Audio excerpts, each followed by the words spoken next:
Assalamualaikum warahmatullahi wabarakatuh. Apa kabar pemirsa Banjar TV? Lintas Banua Sepekan minggu ini kembali hadir ke hadapan Anda. Hari ini edisi Minggu 4 September 2022. Serangkaian berita terpilih selama sepekan akan kami sajikan selama 1 jam ke depan.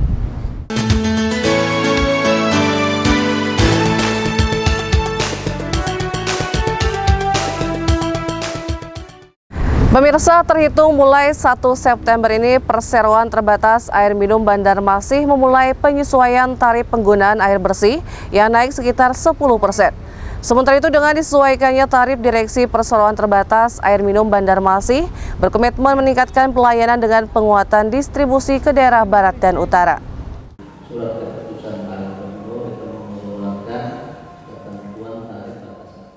Tidaknya hal ini disampaikan langsung Direktur Utama PTAM Banjarmasin di kantor Jalan Jenderal Ahmad Yani Banjarmasin, Selasa 30 Agustus 2022. Penyesuaian tarif siap diberlakukan September ini dengan rata-rata kenaikan sekitar 10%. Kebijakan ini juga telah melewati berbagai tahapan untuk mendapat dukungan masyarakat, termasuk konsultasi publik hingga sosialisasi ke berbagai kelurahan. Kami sudah melakukan sosialisasi. Nah, kemudian surat keputusan dari Bapak Wali Kota juga sudah ditetapkan terhadap tarif yang baru itu.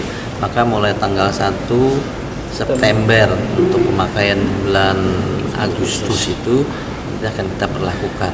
Jadi 1 September ya, September dan seterusnya itu nantinya menggunakan tarif yang sudah kita sesuaikan. Kenaikannya berapa persen? Kenaikannya secara keseluruhan itu di angka 10%. Ya, 10%. Jadi kalau harganya sebelumnya 1.000 menjadi 1.100.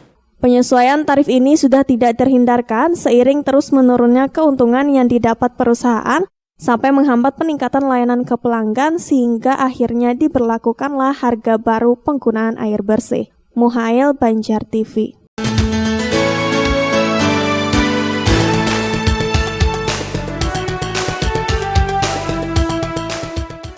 Mulai 1 September ini, PTAM Banjarmasin memulai penyesuaian tarif yang rata-rata naik sekitar 10%. Dengan adanya kebijakan tersebut, pihak direksi berkomitmen meningkatkan pelayanan baik kapasitas maupun kualitas agar tidak ada lagi keluhan masyarakat seperti kelancaran distribusi hingga kebersihan air yang dialirkan. Kita mencoba, pertama sesuai dengan konsultasi publik itu kan kita akan coba nanti tingkatkan pelayanan. Ya, ini komitmen yang memang harus kami lakukan nanti. Karena silahkan saja nanti setelah berjalan beberapa bulan kita nanti bisa sama-sama ke lapangan mana-mana pekerjaan yang akan kami realisasikan dalam rangka untuk melakukan perbaikan pelayanan kami terhadap pelanggan-pelanggan yang ada di. Dalam waktu dekat, kawasan Banjarmasin Barat dan Utara menjadi prioritas. Dengan pemasangan pipa berdiameter besar ke Jalan Sutoyo, termasuk pembenahan pelayanan ke Sungai Andai. Selain itu, banyak lagi rencana pengembangan yang dirancang guna kenyamanan pelanggan memanfaatkan air bersih untuk menunjang aktivitas masyarakat sehari-hari termasuk dalam bidang ekonomi. Ahmad Mahfur, Banjar TV. Selanjutnya, Jembatan HKSN atau Jembatan Patih Masih berlokasi di Kelurahan Kuincerujuk, Banjarmasin Selatan. Belakangan ini menjadi keluhan pengendara lantaran kondisi operasi jembatan yang mengalami penurunan. Mengingat hal ini masih dalam masa pemeliharaan kontraktor, kini operasi yang turun tersebut sudah mulai diperbaiki. Sementara itu, Kabid Jembatan Dinas PUPR mengaku hampir semua proyek jembatan, khususnya di Banjarmasin, operasinya mengalami penurunan. Ini lantaran kondisi tanah rawa di Banjarmasin sehingga tanah uruknya belum dapat. Beginilah suasana jembatan HKSN yang sempat dikeluhkan sejumlah warga lantaran operasinya mengalami penurunan atau amblas. Selain itu, pagar jembatan juga terlihat ada yang patah. Terkait hal itu, sejak Rabu 31 Agustus 2022, operasi jembatan yang diketahui sempat turun tersebut sudah diperbaiki sehingga sejumlah pengendara yang melintas menjadi lancar dan nyaman. Sementara bagian pagar jembatan yang patah juga sudah diperbaiki seperti awal. Kepada awak media, Kepala Dinas PUPR Kota Banjarmasin menjelaskan penurunan operasi bisa terjadi lantaran kondisi tanah yang masih belum stabil dan perlu pemadatan agar tidak mengalami penurunan dari konstruksi jembatan. Untuk di di bangunan utama jembatan itu memang istilahnya masih tetap sesuai dengan rencana dan sesuai dengan umur rencana nantinya. Nah, yang kedua yang untuk jalan pendekat dalam hal ini adalah opritnya, itu struktur tanah bawah itu masih masa konsolidasi gitu ya, masa konsolidasi sampai nanti dia menemukan titik jenuhnya, titik jenuh yang tidak akan menurun kembali. Nah, dengan itu makanya selesai pasca dari kegiatan konstruksi itu harus dinamakan namanya operasi dan pemeliharaan. Jadi itu dalam masa pemeliharaan. Sementara itu, Kabid Jembatan Dinas PUPR Banjarmasin, Dedi Hamdani mengaku hampir semua proyek jembatan khususnya di Banjarmasin opritnya mengalami penurunan. Ini lantaran kondisi tanah rawa di Banjarmasin sehingga tanah uruknya belum padat. Diyakini masalah tersebut tidak ada kaitannya dengan konstruksi pondasi jembatan sehingga masih aman. Hanya saja tidak akan memberikan kenyamanan bagi pengendara jika opritnya turun. Mudah-mudahan di satu tahun dengan lalu lintas yang padat, pembenahan berulang-ulang, kepadatan bisa tercapai. Tuh. Berarti Pak, artinya misalkan belum ada titik padat itu, masih ada kemungkinan oprit itu terus menurun Pak? Iya, jadi masih ada kemungkinan. Oleh karena itu kita harapkan biasanya di pengalaman-pengalaman pekerjaan struktur oprit itu biasanya setahun itu sudah stabil. Jadi itu tidak membahayakan Pak? Kalau dari lalu lintas kan yang menimbulkan membahayakan tidak, tapi kenyamanannya iya.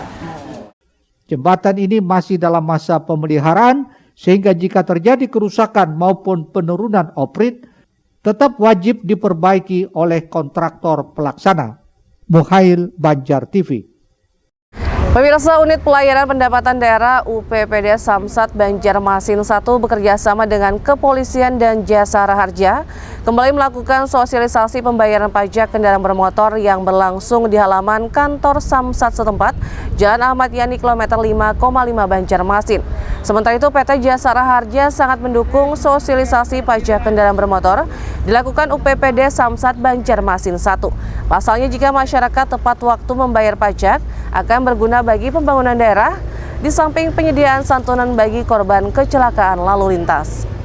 Ratusan kendaraan bermotor yang melintas di depan kantor OPPD Samsat Banjarmasin 1 tiba-tiba dihentikan dan diminta masuk ke halaman kantor Samsat Banjarmasin 1 di Jalan Jenderal Ahmad Yani kilometer 5,5 Banjarmasin. Layaknya sebuah razia STNK dan SIM, satu persatu pengendara diperiksa dan diminta menunjukkan surat pajak kendaraan bermotornya oleh pihak kepolisian dan juga Jasa Raharja.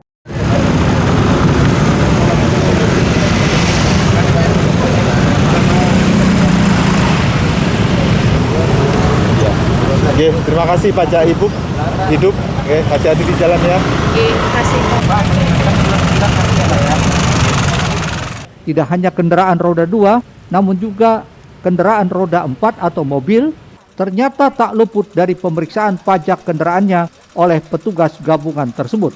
Kepala UPPD Banjarmasin 1, Ani Hanisah menyatakan kegiatan ini merupakan bagian dari sosialisasi pajak kendaraan bermotor. Selain sosialisasi pajak, pengendara juga diberikan edukasi terkait kelengkapan berkendara, juga pembagian brosur layanan unggulan yang ada di UPPD Banjarmasin 1. Lewat kegiatan rutin ini, Ani Hanisa berharap selain dapat meningkatkan juga mengingatkan masyarakat untuk membayar pajak kendaraan bermotor tepat waktu. Ini semua guna keberlangsungan pembangunan di Banua. Sebagai warga negara kita bisa membayar tepat waktu karena pajak merupakan untuk pembangunan Banua kita tercinta. Pantauan Banjar TV selama sosialisasi ini berlangsung, banyak ditemukan kendaraan roda 2 yang sudah berakhir masa berlaku pajaknya. Namun dengan kesadaran sendiri, mereka langsung membayarnya melalui kedai Samsat bergerak. Salah satu warga menilai adanya sosialisasi ini diakui sangat membantu dirinya dan juga masyarakat karena diingatkan untuk segera membayarkan pajaknya sebelum habis masa berlakunya. Muhail, Banjar TV.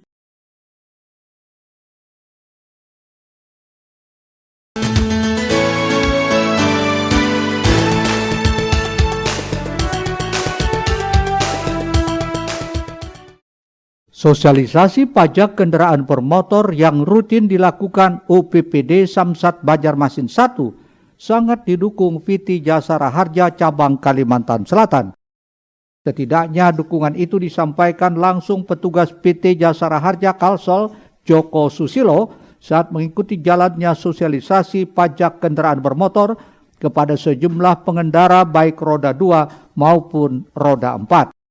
Menurut Joko, melalui sosialisasi ini, selain meningkatkan kesadaran masyarakat, juga untuk tepat waktu membayar pajak.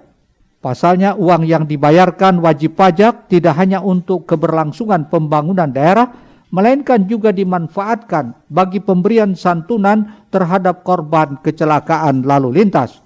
Diketahui saat membayar pajak kendaraan, secara otomatis akan ditambahkan dengan sumbangan wajib dana kecelakaan lalu lintas jalan atau SWD KLLJ yang dikelola PT Jasara Harja. Jadi dari Jasara Harja juga mendukung penuh kegiatan yang dilakukan tim pembina Samsat, di mana harapannya untuk peningkatan kesadaran masyarakat dalam membayar pajak kendaraannya. Karena manfaatnya itu untuk salah satunya di samping pembangunan daerah juga untuk memberikan santunan kepada korban kecelakaan yang terjadi di jalan raya. Lebih jauh, Joko menjelaskan untuk bisa mendapatkan santunan kecelakaan tersebut, korban kecelakaan diminta untuk melapor terlebih dahulu ke pihak berwajib untuk selanjutnya akan diproses penanganannya oleh PT Jasara Harja. Muhail, Banjar TV. Informasi lainnya, Laboratorium Kesehatan Daerah Provinsi Kalsel menerima tim asesor yang melakukan asesmen dalam rangka surveillance kedua oleh Komite Akreditasi Nasional. Sementara itu, pihak Labkes Kalsel berharap tidak ada temuan yang terkategori berat sehingga bisa dipenuhi secepat mungkin karena waktu yang diperlukan untuk perbaikan hanya sekitar 2 bulan. Dalam asesmen ini terdapat 2 agenda, yaitu penambahan pada ruang lingkup sampling meliputi kompetensi petugas, peralatan yang digunakan, serta proses pengambilan sampling, apakah sudah sesuai dengan prosedur yang ditetapkan atau belum. Sedangkan asesmen laboratorium lingkungan berkaitan dengan kegiatan sampling pada udara, tanah, dan air. Untuk pemeriksaan air ada 2, yaitu air permukaan dan air limbah. Pihak Labkes telah matang menghadapi penilaian ini baik dari aspek teknis maupun administrasi.